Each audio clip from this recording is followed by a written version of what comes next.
রাম রাম ভাইও। তো কেসে হো? আশা করি সকলে ভালো আছো, সুস্থ আছো। নতুন সকালে স্বাগত জানাই সকলকে। সুপ্রভাত।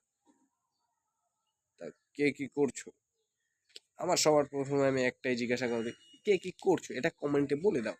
তো আমি তোমাদেরকে আজকে বলবো যে প্রেম করছো কিন্তু নিজের দায়িত্বে করো।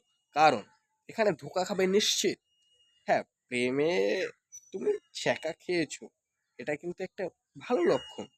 তুমি সেটা বুঝতে পারবে না। হ্যাঁ, বুঝতে পারবে কখন বলতো? যখন সময় থাকবে। তুমি তার আগে তো নিজের উপর এত অত্যাচার করে ফেলবে, তারপরে বোঝার আর না বোঝার কোনো মানে থাকে না। তো তোমার মাথায় একটা থাকতে হবে যে বিয়ের আগে যদি তুমি ছেঁকা খাও, ধোকা খাও, তাহলে ভগবানকে থ্যাংক ইউ জানাও। আর যদি বিয়ের পরে ধোকা খাও তাহলেও থ্যাংক ইউ জানাও ভগবানকে। বিয়ের আগে ধোকা খাওয়া মানে কি?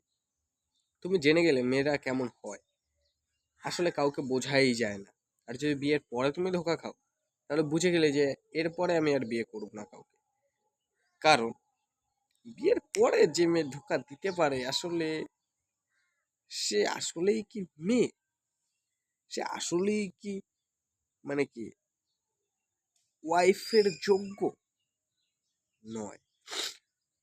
যেসব মেয়ে স্বামীকে সম্মান করে না, যেসব মেয়ে নিজের চরিত্রকে সম্মান করে না, সেই সব মেয়ের থেকে আমি মনে করি 10 কদম কেন, যদি চাও সেরকম মেয়ে যেখানে থাকবে সেখানে তুমি থাকবে না। আর এমনটা এমনটা এখন করাও যাবে না, কারণ হচ্ছে কি এরকমটা মেয়েতেই ঘিরে রয়েছে পুরো। এরকম মেয়ে আশেপাশে সব জায়গায় এরকম ধরনের মেয়ে। হ্যাঁ, তুমি কি ভাবছো তার মানে ছেলেরা ভালো? না, মোটেও না, একদম না। তুমি যে ভাবছো তুমি ভালো, তুমি ভালো? নিজেকে প্রশ্ন করো। কটা মেয়ের সঙ্গে কথা বলেছো, কটা মেয়ের পেছনে ঘুরেছো? তো সেরকম ধরনের ছেলে মেয়েদের কোনো সমস্যা হয় না ব্রেকআপের পরে। হ্যাঁ, ব্রেকআপের পরে সমস্যা হয় তাদের যারা কোনো মেয়ের সঙ্গে কথা বলে না বা দূরে দূরে থাকে, তাদের থেকে, মেয়ের থেকে দূরে দূরে থাকে। তারা যখন কোনো একটা মেয়ের প্রেমে পড়ে এবং যখন ধোঁকা খায়, কষ্টটা তারা পায়। তারা না, যারা 8টা 10টা মেয়ের সঙ্গে কথা বলছে, তার মধ্যে কোনো একজনের সঙ্গে ডেট করছে, তাদের অত কষ্ট নেই, তাদের 1 2 মাস 3 মাস পর ঠিক হয়ে যাবে। কিন্তু বেশি কষ্ট তারা পায় যারা কোনো মেয়ের সঙ্গে কথা বলে না এবং একজনের উপরে এতটাই, মানে কি, ভাব জমে গেছে, এতটাই ভালোবেসে ফেলেছে, আর সে যখন ধোকা দেয় তখন তো বুঝতেই পারছো। সেম জিনিসটা মেয়েদের ক্ষেত্রেও, যে মেয়ে কোনো ছেলেদের সঙ্গে কথা বলে না, সে যখন কোনো একটা ছেলের প্রেমে পড়ে যায় এবং সেই ছেলেটা যখন ধোকা দেয়, তখন সেই মেয়েটার সেম অবস্থা হয়। আমরা বলি যে মেয়েরা মুভ অন করতে পারে। হ্যাঁ, ছেলেরাও মুভ অন করতে পারে যারা ওই মাইন্ডে প্রেম করে যে ধোকা দেবে, এবং মেয়েরাও ওরকম মাইন্ডে নিয়েই প্রেম করে। হ্যাঁ, ওদের মুভ অন করার ক্ষমতাটা একটু বেশি, আমাদের একটু কম। এই বেশিরভাগ ধোকা মেয়েরাই দেয়, আর মেয়েরা এমন ভাবে ক্রিয়েট করে জিনিসটাকে যে সকলের দৃষ্টিতে দোষটা মনে হবে ছেলেটা। সো আমি বলতে চাই, তোমরা প্রেম করছো, প্রেম করো, কিন্তু এটা ভেবো না যে ওই তোমার লাইফ পার্টনার হবে। হ্যাঁ, যদি তোমার কপালে থাকে, যদি তোমার ভাগ্যে লেখা থাকে, তাহলে হয়ে যাবে, কোনো সমস্যা নেই। কিন্তু তুমি এই জিনিসটা ধরে থাকবে যে যখন তখন সে ছেড়ে চলে যেতে পারে। এই জিনিসটাও একটা ভাববার বিষয়। তুমি ভাববে ছেড়ে চলে যাবে, ঠিক আছে, কিন্তু সে যদি এমন একটা কৃত্য করে ফেলে, তখন তুমি সেটা নিতে পারবে না। তুমি যতই ভেবে থাকো হ্যাঁ ও আমার জন্য হয়নি, ও টাইম পাস করছে, ও আমাকে ছেড়ে চলে যাবে, ওর সঙ্গে লাইফ সেটেল হবে না, তুমি এটা জানো, তুমি এটা জানো, কিন্তু ওই এমন ভাবে জিনিসটাকে ক্রিয়েট করবে যাতে তোমার কষ্ট হবেই হবে, যাতে তোমার সারা জীবন সেই গিল্ট ফিল হবেই। সো আমি বলতে চাই, প্রেম ট্রেম থেকে দূরে থাকো, বয়সটা এনজয় করো। প্রাকৃতিকভাবে যখন যা হওয়ার তখন তাই তোমার সঙ্গে হয়ে যাবে।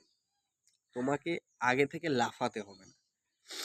কেন, তোমার 100 বছর আয়ুটাকে, বা তোমার যদি লেখা থাকে 50 বছর আয়ু থাকে, তাহলে কখন কি হবে সব আগে থেকে পূর্ব নির্ধারিত।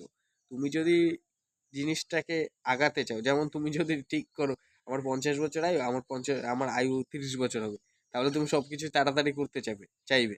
তো তাহলে তাড়াতাড়ি করতে চাইবে মানে তুমি তোমার মৃত্যু তাড়াতাড়ি ডেকে আনছো। তো দ্যাটস ইট। আমি একটা কথাই বলতে চাই যে প্রেম করো, কিন্তু বুঝে শুনে করো, যে সে তোমাকে যখন তখন ছেড়ে চলে যেতে পারে। আর এই জিনিসটা মাথায় রাখলে তোমার আর কষ্ট হবে না যখন সে ব্রেকআপ করবে তখন কারণ তুমি জেনে ফেলবে যে মানে তুমি তো জেনে গেছো অলরেডি যে এ থাকবে না আমার কাছে। আর যে মায়া বলছো, তো মায়া তো সকলের জন্য জন্মায়। মায়া কার জন্য জন্মায় না একটু বলো তো? একটা পশু পাখি তুমি পুষছো, লালন পালন করছো, তার প্রতিও তো মায়া জন্মায়। তা মায়া তো ওর প্রতিও জন্মেছে, তাতে কি হয়েছে? কি হবেটা কি? জন্মানোর জিনিস জন্মেছে, ও ছেড়ে চলে গেছে, মায়াও ছেড়ে চলে গেছে। এরকম ভাবনা চিন্তার সঙ্গে থাকতে হবে। লাইফটা ছোট, লাইফটা প্রচুর ছোট, life is very small. So এটাকে বেকার নষ্ট করো না, বেকার চিন্তা ভাবনা, বেকার ভাবনা চিন্তার মাধ্যমে নষ্ট করো না। জীবনটাকে উপভোগ করো, জীবনটাকে উপভোগ করো, লাইফ থেকে লেসন নাও, এবং নিজেকে শোধরাও যে কোন জিনিসগুলো ভুল করেছি, এবং এগিয়ে চলো। সো ভালো থেকো, সুস্থ থাকো, দেখা হচ্ছে কালকে নতুন একটা ভিডিওর সঙ্গে। আজকে সকালে সকলকেই জানাই শুভেচ্ছা, এবং দিনটা তোমাদের ভালো কাটুক। আমি চাই রাতটাও ভালো কাটুক, ভালোভাবে ঘুমাও, টেনশন করো না, ভালোভাবে ঘুমাও, ভালোভাবে দিন কাটুক, রাত কাটুক। Bye bye, take care.